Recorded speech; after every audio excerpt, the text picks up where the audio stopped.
All right. Hey guys, so today I'm going to be showing you a little bit of here's my whole screen there, my BPS knife collection. So I started collecting these about 6 months ago. Got them off of Amazon. They are a knife company based in the Ukraine that's really proven itself to me. All right, so we'll start off in order of, I guess, ascending cost. So this one, uh, BS1, I think it's called. This is their cheapest knife they have.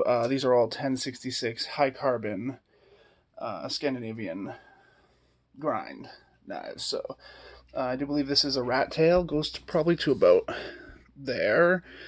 Just a simple hole drilled in there, rat tail shoved, like similar to the Mora. And I'm guessing they're trying to compete with the Mora Basic with this. Uh, this comes in a few dollars cheaper than the Mora Basic on Amazon for me, and you get a nice water formed, wet formed leather sheath. All in all, an amazing. I like to carry it on my neck. I put a piece of paracord through there and just carry it on my neck because it's so light. I'm going to be doing a full review on all of these knives. So I'll give the specific weight of this, but I think it's even lighter than the Mora Basic 511, the plastic one. Something about the wood and the thinness of the blade stock, which I'm pretty sure it's about the same as a Mora Basic in thickness, but I overall prefer this 1066 steel to the 1095 that Mora uses. I find it sharpens up a little sharper and is less likely to chip. Probably doesn't hold an edge quite as long because how easy it is to chip a Mora, but I prefer being able to rebuild a blade than having to or straighten out an edge than to totally grind away metal to get out a chip. So BS1, this is probably my favorite for just like whipping around and carving. So light, so easy to carry around. Throw that out of the way. Working our way up. Our next one is probably the BS3, and this is their cheapest full tang offering they have. This one directly competes with the Mora Companion, except it's a full tang, exact same shape as the Companion. If you give me 1 second here.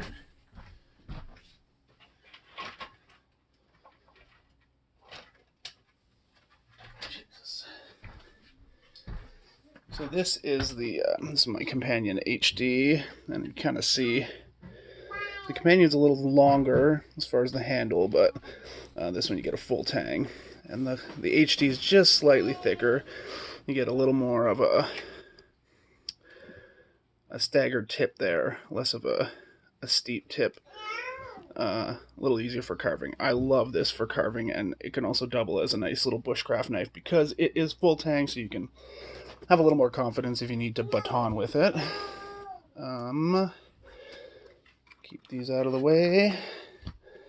Working our way through. This was the very first one I bought, so this got me interested in the company. I picked this up. I think this was $40 Canadian, 43 or something. I have two of them. This is your stock one. As you can see, I kind of did a few modifications to this.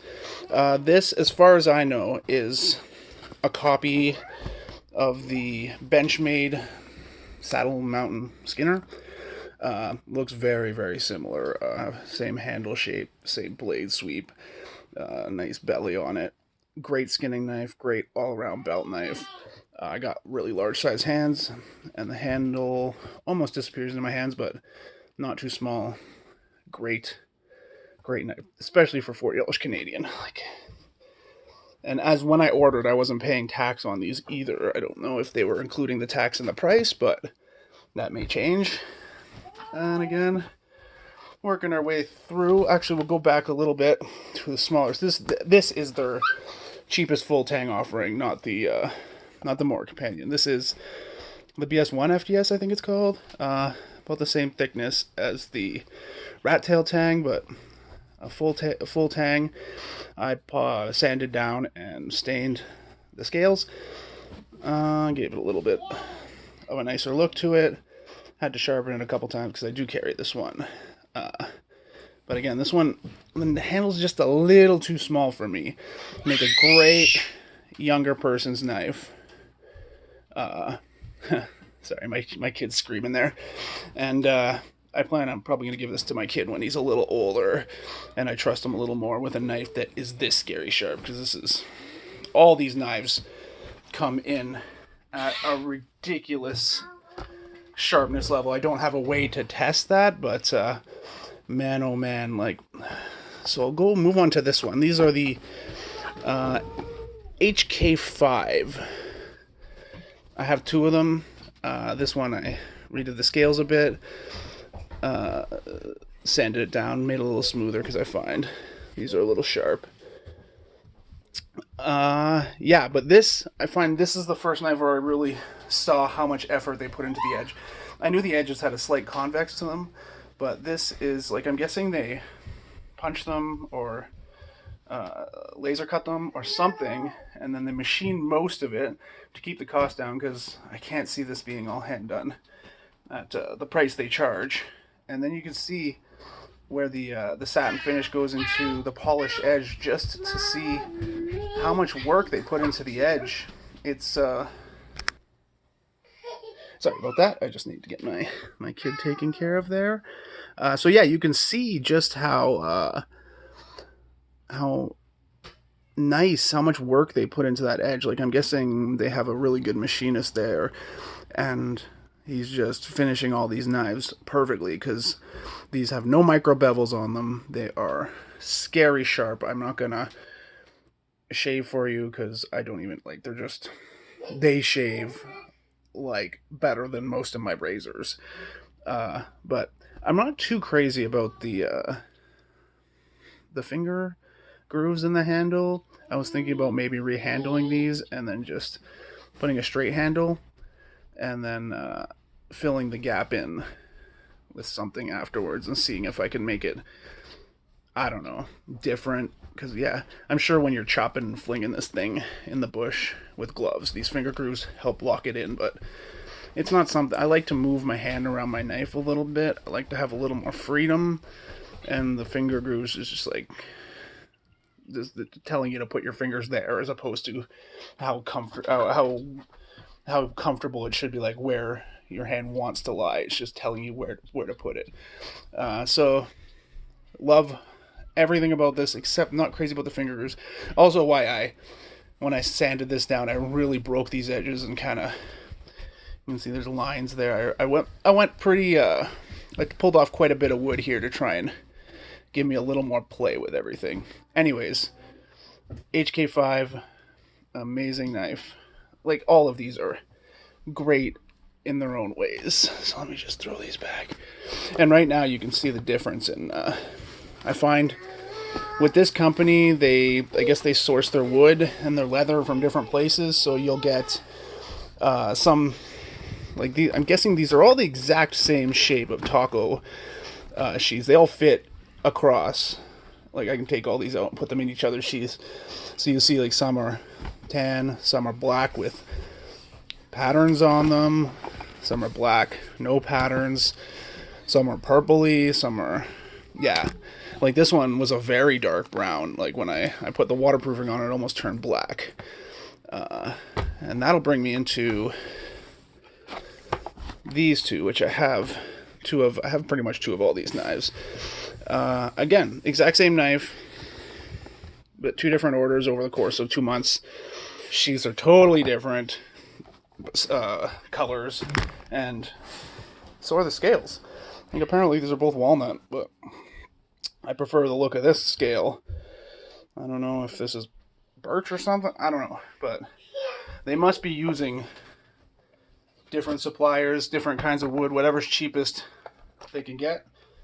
Given that it's a budget company and they use such traditional materials, it's probably the only way they can keep costs down while using these kind of traditional materials. If you want to get consistency of wood, you're probably going to pay for it.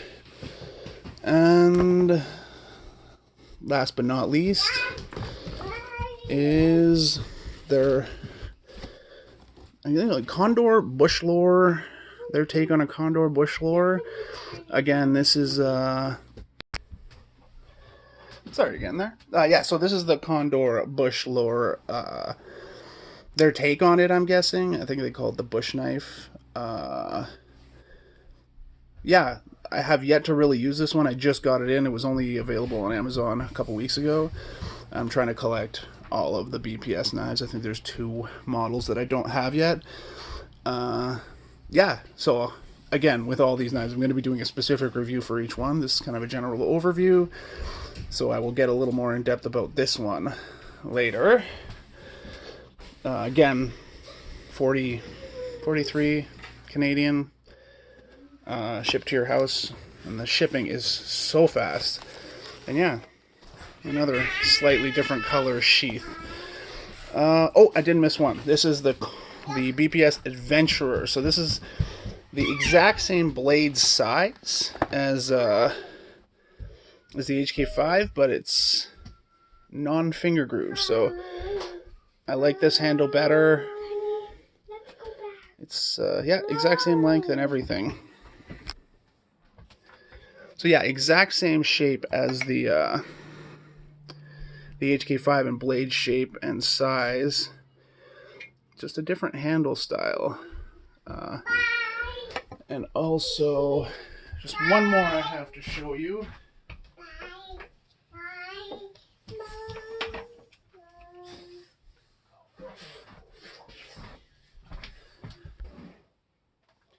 So this right here is, they sell a knife blank kit. I made this myself.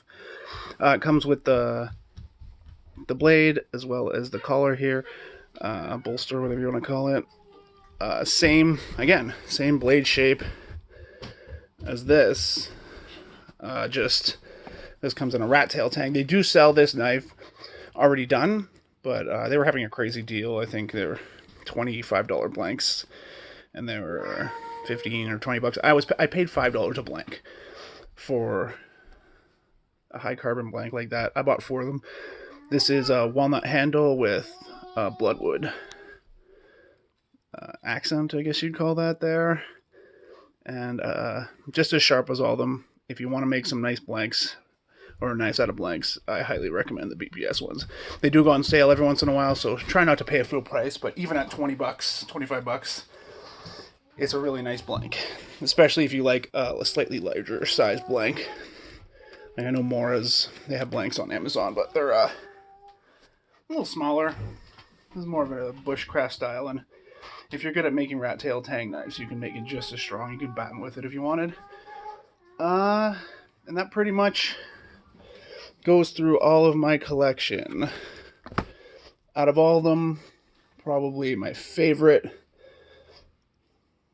knife is the HK1S is probably my favorite all-around knife, but if I was gonna pick one for everything, I just like the way the HK1S looks, but functionally, this one, the Mora, similar one, is probably my favorite because I've been using Mora knives for longer than these, so I'm used to the shape. I can carve with this shape, and it has a nicer tip for carving than the Moras do. And I could also depend on it to be a good survival knife if I need to. So the BS3 FTS, best bang for your buck as far as BPS knives. I highly recommend you give them a chance if you're into traditional style knives like this. I like traditional. I like plastic. It's probably a toss up for me between leather and wood handles or the new style Mora with plastic sheaths and plastic handles. These I know I'm not gonna have to worry about swelling, wood swelling, and necessarily like water getting inside there. Like it can get behind the handles in these ones if you get it really wet. So if you do a little preventative maintenance with these, like take the scales off and coat the metal with a clear coat or some sort of rust inhibitor, these will be just as good. But I also like the ease of modding the plastic sheaths on a Mora. You can just take any old knife and just start chopping away on the Moras, and then you can mod them pretty quickly. Cut the little finger guards off if you want to get more play with your knife. There's lots of little things. You can do that with wood too, but especially with the full tang knives, if I wanted to cut this off, I gotta start grinding away metal and stuff. So yeah, I'm still not sure which one I prefer, but I like the look of traditional knives more. So yeah, BPS knives, give them a check out if you can. I will be giving a review on all of these knives over the course of the rest of the summer, because it's going to take me a while to really get some time on these knives. The only ones I have real time on are this one. This is my second one of this. I have another one that has some serious wear on it, hanging up there. But I only really have work on this one and these three. These three I've only really got a chance to play around with a lot. So the rest I'm going to be working hard to get some time on so I can give you a proper idea of whether they're worth the money, but I don't know. Without even doing too much other research, if the heat treatment and quality of these three knives is anything to show, whatever they're doing with that 1066 high carbon is very good. It's a nice balance of having a little bit of give to the metal, not worrying about chipping, but still being able to sharpen it easily and not sharpen it very much, because I put a lot of time on this knife carving spoons, and I only had to strop it once or twice, and even that, it didn't really need it. I just like to keep my knives scary sharp. So yeah, if you have any questions, feel free to ask away, and expect full reviews on these to come.